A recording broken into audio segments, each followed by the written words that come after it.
নিজেরা না বলে তার মুখ থেকে আমরা শুনি, একটু দেখুন তিনি কি বলেছেন। নির্বাচনের আগেই একটি দল এই দিব ওই দিব বলছে, টিকিট দিব বলছে না, যেটার মালিক মানুষ না সেইটার কথা যদি সে বলে এক, সেরে কি করা হচ্ছে, হচ্ছে না? যার মালিক আল্লাহ, যার অধিকার শুধু আল্লাহর একমাত্র, সবকিছুর অধিকার উপরে আল্লাহর অধিকার। কাজেই আগেই তো আপনাদেরকে ঠকাচ্ছে, নির্বাচনের ফলে তাহলে কেমন ঠকাবে আপনাদেরকে বোঝেন এবার। শুধু ঠকাচ্ছেই না মানুষকে, যারা মুসলমান তাদেরকে শিরকি করাচ্ছে তারা, নাউজুবিল্লাহ। তো এই যে তিনি বক্তব্য এখানে দিলেন, অর্থাৎ জামাত ইসলামকে তিনি শিরকের কথা বললেন, কুফরি করছে, তারা জান্নাতের টিকিট বিক্রি করছে।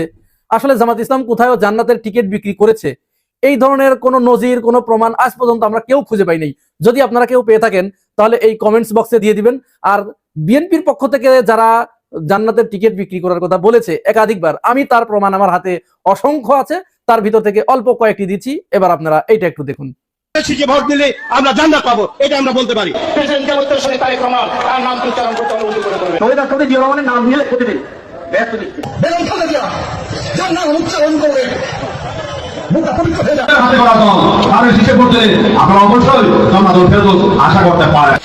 যার পায়ের নিচে আপনার সেই পুরুষ মানুষগুলো বলতে আছে, তাদেরকে বলবো বাড়ি বাড়ি গিয়ে মা বোন চাচি খালাদের বলে দেবেন ভোট ধানের শীষে দিতে হবে। যদি ধানের শীষে ভোট না দেন, এই মহিলাদেরকে বলছি আপনারা জান্নাত পাবেন না।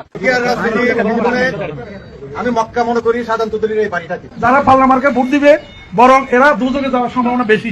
বিভিন্ন বাড়িতে যাইয়া আমাদের ধানের শীষের পক্ষে কথা বলবে। উমরা যেমন বলছেন সাইকুলিফার এক খলিফা, আমার নেতা শহীদ প্রেসিডেন্ট জিয়াউর রহমান সাইকুলিফার মধ্যে একজন, আমার নেতা তারেক রহমান, হযরত আলী রাদিয়াল্লাহু আনহু, আমার নেতা মা ফাতেমা এবং খালেদা জিয়া। মদিনা ইসলামের চর্চা করি আমরা, মদিনা ইসলামে বিশ্বাস করি।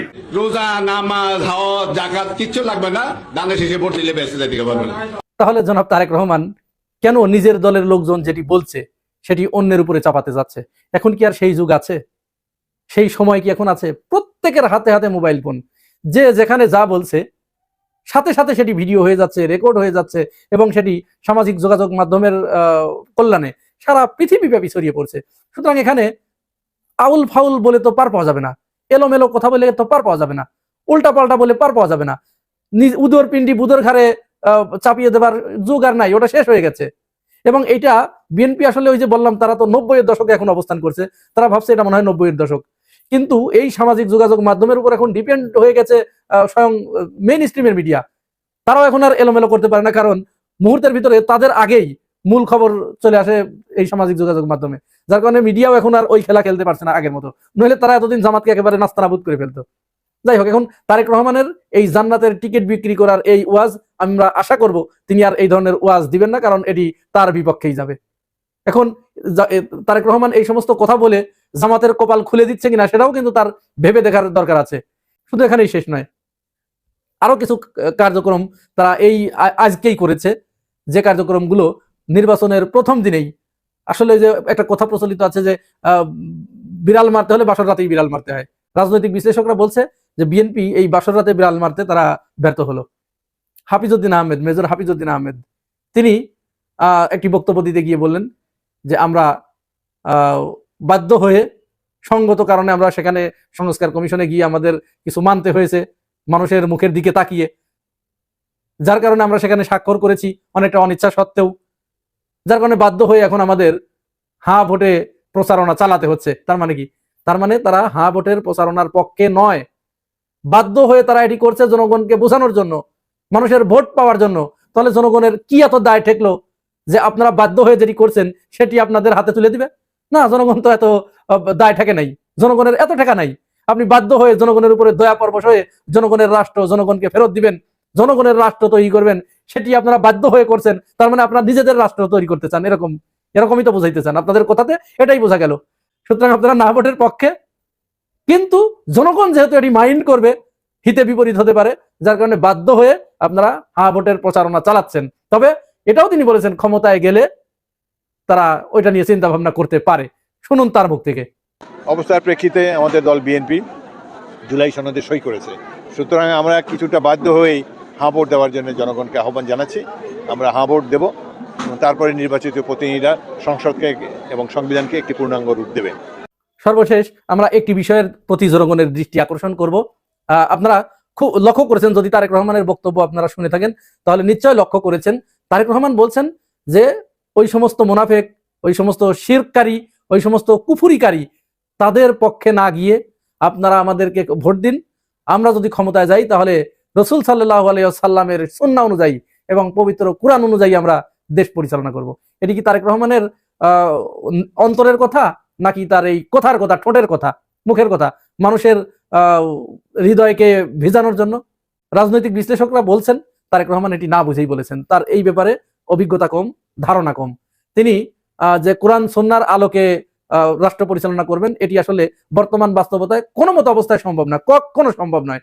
আর এই সম্ভব নয় বলেই জামাত ইসলামের মতো একটি ধর্মীয় রাজনৈতিক দল, যাদের মূল এজেন্ডাই হচ্ছে কোরআন হাদিসের আলোকে তারা দেশ পরিচালনা করা, কিন্তু বর্তমান প্রেক্ষাপটে এই যে এক্সিস্টিং ডেমোক্রেসি আছে এই ডেমোক্রেসির ভিতরে থেকে সেটা সম্ভব নয়। যার কারণে জামাত ইসলাম তারা বলছে যে না, আমাদের তো এই এক্সিস্টিং ডেমোক্রেসির বাইরে যাওয়া যেহেতু সম্ভব নয়, যদি জনগণ আমাদের রায় দেয়, জনগণ যদি মনে করে, তাহলে আমরা সেটি পরে চিন্তা ভাবনা করব। অথচ তারেক রহমান তিনি ঘোষণা করছেন যে তারা এটি পরিচালনা করবেন এইটা কোরআন হাদিসের আলোকে। এটি আসলে ওই শেখ হাসিনার ওই কথাগুলো। শেখ হাসিনা যেমন ওই যে নির্বাচনের আগে তিনি তসবি টিপতেন, মাথায় পট্টি বাঁধতেন, আর নির্বাচনে জয়লাভ করার পরেই তিনি আলেম ওলামাদেরকে নির্বংশ করতেন। তারই বাস্তব নমুনা আমরা মির্জা ফখরুল ইসলাম আলমগীরের একটি বক্তব্য থেকে পাই। গত 2-3 দিন আগে মির্জা ফখরুল ইসলাম আলমগীর সম্ভবত কোনো একটা অনুষ্ঠানে, কোনো একটা বিষয় আমি ভালো খেয়াল করতে পারছি না, আমার স্মরণ হচ্ছে না, দুঃখিত, তিনি সেখানে বক্তব্য দিতে গিয়ে বলেছেন যে আগামী নির্বাচনই নির্ধারণ করবে দেশ কি উদার গণতান্ত্রিক পদ্ধতির দিকে এগিয়ে যাবে নাকি উগ্র ধর্মান্ধদের দিকে এগিয়ে যাবে, কোন দিকে যাবে। অর্থাৎ তিনি এই উগ্র ধর্মান্ধ বলতে তিনি এই জামাত ইসলামকে বুঝিয়েছেন, এই জোটটাকে বুঝিয়েছেন। আর এই জোট কারা? এই জোট চাচ্ছে যে এদেশে কোরআন সুন্নাহ ভিত্তিক রাষ্ট্র পরিচালনা করবে। তাহলে কোরআন সুন্নাহ ভিত্তিক রাষ্ট্র পরিচালনা যারা করতে চাচ্ছে তাদেরকে ফখরুল ইসলাম আলমগীর বলছে ধর্মান্ধ উগ্র সাম্প্রদায়িক শক্তি, তাদের হাতে মানুষ দেশ ছেড়ে দেবে, নাকি উদার গণতান্ত্রিক নীতিতে যারা বিশ্বাস করে তাদের হাতে দেশ পরিচালনার দায়িত্ব জনগণ বুঝে দেবে, ছেড়ে দেবে, সেটি আগামী নির্বাচন নির্ধারণ করবে। তাহলে আমরা এখানে স্পষ্টভাবেই তারেক রহমান এবং মির্জা ফখরুলের ভিতরে দুই ধরনের বক্তব্য পাচ্ছি, কন্ট্রাডিক্টরি পাচ্ছি। তো কন্ট্রাডিক্টরি যেহেতু, তার মানে দুইজনের একজনও সঠিক কথা বলছেন না। হয় ফখরুল ইসলাম আলমগীর যেটি বলেছে, তিনি যে মনের মানুষ, তিনি তো আমরা জানি বামপন্থী, তিনি তার স্ট্যান্ডে ঠিক আছেন, তিনিই সঠিক কথাটি বলেছেন। কিন্তু তারেক রহমান যেটি বলেছেন সেটি সঠিক নয়, সেটি তিনি করতে পারবেন না, ইচ্ছা থাকলেও করতে পারবেন না। তার দলের লোক, তার যে সমস্ত নেতা আছে এই মুহূর্তে, তারা এটি তাকে করতে দিবে না। এটা জাস্ট স্রেফ এটা কথার কথা। আমাদের কাছে মনে হচ্ছে যে ফখরুল ইসলাম আলমগীর এবং তারেক রহমান তাদের নির্বাচনী প্রচারণার শুরুর দিনেই যে ভুলভাল বক্তব্য দিলেন, এই বক্তব্যের মাধ্যমে জামাত ইসলামের কপাল খুলে দিলেন। তাদের এই বক্তব্য জনগণ প্রত্যাখ্যান করে তার বিপরীতে যারা আছে জনগণ হয়তো তাদেরকেই গ্রহণ করে নেবে এবং সেদিকে ঝুঁকে পড়বে।